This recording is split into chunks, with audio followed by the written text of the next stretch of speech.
Hey music fans, and welcome to another deep dive. Today we're going to be talking about a rising star J-Mo on the beat. Yeah. We were lucky enough to get an exclusive interview with him to talk all about his new single, She Don't Got It All. I'm excited to hear about this one. Yeah, me too. And this interview was really insightful. I mean, the guy's got stories to tell. Yeah. So you can tell right away that he's super passionate about his music. And this new single seems to mark a new chapter in his career. I mean, he's got this amazing blend of influences. He talked about Elvis Presley. Oh, wow. Michael Jackson, Cliff Richard. It's a really interesting mix, and you can hear those influences like woven into his sound. I mean, he describes it as alternative and indie rock. Right. But there's that classic rock and roll energy Yeah. that really comes through, especially in this single. Yeah, and speaking of She Don't Got It All, J-Mo was super open about the inspiration behind it. And get this, it's all about a real-life experience with a girlfriend who wasn't exactly the nicest. Oh. Yeah. So like a breakup song? Well, yeah, kind of, but he even uses the word square to describe her. Interesting. Which, like, instantly takes me back to those classic rock rebels like Eddie Cochran, you know? Right. Like, it's just a little detail, but it speaks volumes about his influences. Absolutely. And you can just tell this song is so personal to him. Yeah. He calls it his first original rock and roll piece that, like, truly resonates with his stage presence. Right. Like, there's this excitement in his voice when he talks about it, like he's unlocked something new in himself. Absolutely. And he even connects it back to his previous release, Forever the Fool. He's saying that there's like two parts of a bigger story. Oh, wow. I love when artists do that. You know, it's like those little connections to their other work. Yeah. It adds a whole new dimension to the listening experience. Totally. And, you know, as much as this song is rooted in a personal experience, J-Mo is clear that he wants it to be pure fun for listeners. Yeah. Like, he talks about capturing that archetype of the cocky friend we all know. Oh, yeah. Like, let's be honest, we've all got one of those. We all have one. Right. I think that's what makes it so relatable. You know, Yeah. he's not just singing about his own experience. He's tapping into something universal. Right. That feeling of playful arrogance we've all encountered, just Yep. like Eddie Cochran's I Don't Like You No More, in Yeah. that way. Just Yeah. pure, unadulterated expression. Exactly. And there's this really fascinating detail he shares about incorporating the saxophone into the song. Oh. J-Mo and a saxophonist spent 2 weeks listening to Little Richard and Fat's Domino records Wow. just to find the perfect sound. Talk about dedication. Right. That just shows his commitment to capturing that classic rock and roll spirit, but also putting his own spin on it. Totally. You know, it's not just imitation. It's No. about understanding those iconic sounds Right. and translating them into something new and exciting. Exactly. And speaking of exciting, you can practically hear J-Mo beaming when he talks about the positive fan reaction to the song. Yeah. He's especially pumped about his release party in Rochester, Minnesota. That's awesome. The guy clearly thrives on that live energy. You know? That's great to see. Yeah, but what really struck me was when he admitted to being nervous before shows. Oh, really? It just shows that even with all this success, he's still grounded and genuinely wants to connect with his audience. That's so important. It is, and that authenticity shines through in his music. Yeah. For sure.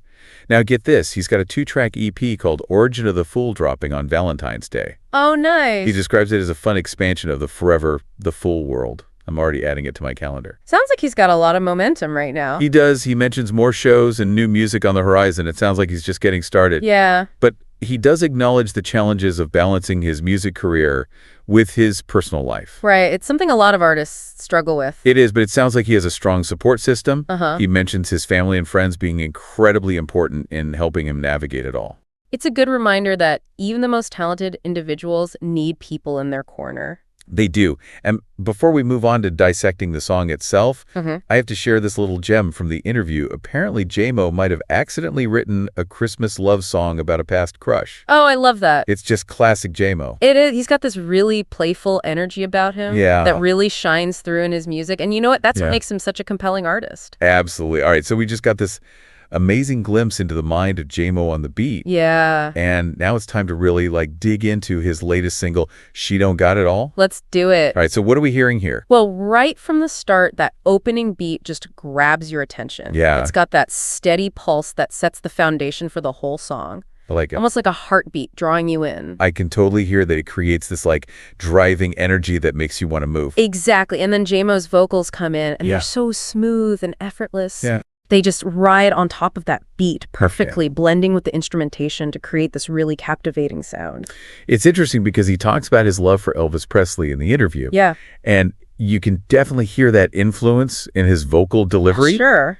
but there's also this modern edge to it. Right. Almost like a blend of old school swagger and contemporary indie rock. You nailed it. Yeah. It's like he's taken those classic influences and filtered them through his own unique style. And speaking of influences, we can't forget about that saxophone. I was wondering about that. Oh, yeah. He said it was a challenge to incorporate. Yeah. But I think it adds a whole other layer of richness to the song. Totally. What do you think? I think they nailed it. Yeah. It's not just like a generic sax line thrown in there, and you can hear those echoes of those classic rock and roll horns. Yeah. But with a fresh contemporary twist, it's like a conversation between J-Mo's modern sound and those iconic influences. That's such a great way to put it. Right. It's not just imitation, it's a reimagining of those classic elements. Precisely. And it's in those details that J-Mo's artistry really shines through. Absolutely. It's clear he put a lot of thought into every aspect of this song, from the driving rhythm section to the way the sax intertwines with the vocals. It's funny because he said his goal with this song was pure fun. Yeah. But you can tell there's a lot of heart and craftsmanship poured into it. For sure. You know, and that must be what makes it such a hit with his fans. Right. You mentioned how much he loves performing it live. Yeah. And I bet it's an absolute blast to see in person. Oh, I can only imagine. Right. The energy of this song is contagious. Totally. You can just picture the crowd singing along, dancing, and feeding off of J-Mo's stage presence. Yeah. He seems like the kind of performer who knows how to get a crowd moving. Oh, yeah. And based on what he said about his release party in Rochester, Minnesota, right, it sounds like his live shows are something special. They sound amazing. Yeah, but, you know, even with all that confidence on stage, he admitted to getting nervous before shows. Really? Yeah. Which is kind of endearing, don't you think? It is. It shows he's still human. Yeah. Even with all this talent and success. Right. I think that vulnerability just makes him even more relatable to his fans. Absolutely. It adds another layer to his artistry, knowing that he puts his heart and soul into every performance. Yeah. And with this new E Portion of the Fool coming out on Valentine's Day, yes, it sounds like fans have a lot to look forward to. Definitely. It's amazing to see how much he's grown as a musician. You know, from those early days dancing at age 10 to now releasing original music that's making a real impact. He's on an exciting trajectory. Yeah. Makes you wonder what he'll create next, especially as he continues to explore those classic rock and roll influences while forging his own unique path in the music world. And speaking of those influences, I keep coming back to that detail about the Christmas love song. Oh, yeah. He might have accidentally written about a past crush. It's classic J-Mo. It is. He's got this playful energy about him. Yes. That shines through in his music. For sure. He's not afraid to be himself, to embrace his influences. Right. And share his experiences with the world. I love that. Yeah, and you know what? That's what makes him such a compelling artist. Absolutely. Now, before we wrap up this deep dive, we need to talk about what J-Mo's journey means for all of us listening. Okay. What can we learn from his story? Well, I think J-Mo's story reminds us that it's okay to embrace our influences, to let those inspirations shape our own creativity, you know? Yeah. He's taken elements of Elvis, Michael Jackson, even Cliff Richard, right, and woven them into something that feels fresh and authentically him. And it's inspiring to see how he's combined that passion for music with a genuine desire to connect with his audience. Yeah. He's not just making music for himself. He's creating an experience that people can share and enjoy together. That really comes through in the interview, doesn't it? Oh, yeah. Whether he's talking about the energy of his live shows or the relatable characters in his songs. Yeah.